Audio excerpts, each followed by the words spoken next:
இருக்கலாம், நமக்கு அழகு இல்லாமல் இருக்கலாம், வீடு இல்லாமல் இருக்கலாம், பெரிய எதுவுமே இல்லாமல் இருக்கலாம். ஆனால் நம்முடைய வாழ்க்கை தேவனுக்கு பிரியமாய் இருந்தால், தேவனை நாம் சந்திக்கும் பொழுது, தேவன் நல்லது, உண்மை, உத்தமமானவர்களே நீங்கள் இந்த என்னுடைய சந்தோஷத்திற்குள் பிரவேசிங்கள் என்று ஆண்டவர் சொல்வார்.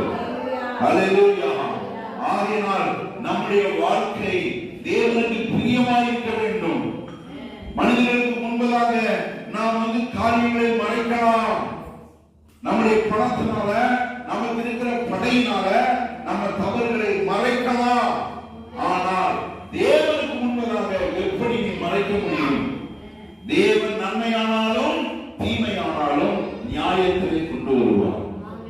தேவனுடைய வார்த்தை சொல்கிறது, அவன் செய்த கிரியைகளுக்கு தக்க பலன் அவனோடு கூட வருகிறது நாங்கள் சொல்லுகிறார்.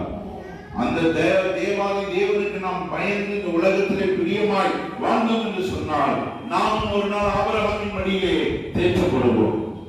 ஆண்டவருக்கு பிரியமில்லாமல் வாழ்ந்தோம் என்றால், பணக்காரன் அந்த ஐஸ்வர்யவானை போல எரிகிற நெருப்பிலே நம்முடைய வாழ்க்கை முடிந்துவிடும். ஹல்லேலூயா.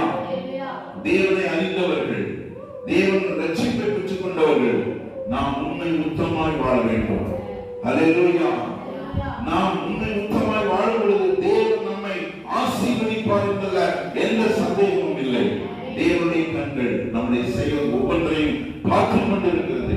அவருடைய கண்களுக்கு மறைவாக எங்கே போக முடியும்? இதை அறிந்த சங்கீதக்காரன் சொல்கிறார், ஆண்டவரே உம்முடைய கண்களுக்கு நான் மறைவாக நான் எங்கே போக முடியும்? நான் பாதாளத்தில் போய் புலம்பி போட்டாலும் ஆண்டவருடைய அங்கே இருக்கிறேன்.